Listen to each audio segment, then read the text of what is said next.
அனைவருக்கும் வணக்கம். தமிழக அரசியல் களம் இப்போ செம்ம சூடா இருக்குன்னே சொல்லலாம். ஒரு பக்கம் திமுக கூட்டணி பிரச்சாரத்தை அதிரடியா ஆரம்பிச்சிட்டாங்க. இன்னொரு பக்கம் பிரதமர் மோடி வருகைக்கு அப்புறம் அதிமுக தலைமையிலான கூட்டணிகளும் களத்துல குதிச்சிட்டாங்க. ஆனா எல்லாரோட பார்வையும் இப்போ ஒரு இடத்துல தான் இருக்கு. அதுதான் தமிழக வெற்றி கழகம். விஜய் அவர்களின் அடுத்த மூவ் என்ன?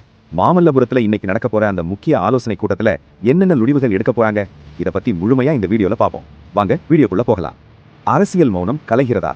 கடந்த ஒரு மாசமா கரூர் விவகாரம் மற்றும் ஜனநாயகன் பட ரிலீஸ் சிக்கல்களால் விஜய் அவர்கள் அரசியல் நிகழ்ச்சிகள்ல கலந்துக்காம இருந்தாரு. இப்போ அதுக்கெல்லாம் முற்றுப்புள்ளி வைக்கிற மாதிரி மாமல்லபுரத்துல செயல் வீரர்கள் கூட்டம் நடக்குது. தேர்தல் வியூகம்.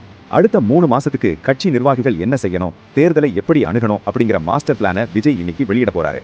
சுற்றுப்பயண அறிவிப்பு. விஜய் அவர்கள் எப்போ தமிழகம் முழுக்க சுற்றுப்பயணம் வருவாரு, இல்ல நிர்வாகிகள் மட்டும் போவாங்களா அப்படிங்கிற எதிர்பார்ப்பு தொண்டர்கள் மத்தியில அதிகமா இருக்கு. விஜய் அவங்களோட இந்த அதிரடி அரசியல் என்ட்ரி மற்ற கட்சிகளுக்கு எந்த மாதிரியான சவால்களை கொடுக்கும்னு பொறுத்திருந்து தான் பார்க்கணும்.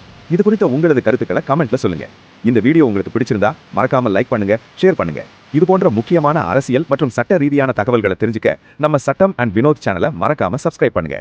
அடுத்த வீடியோல சந்திப்போம். நன்றி.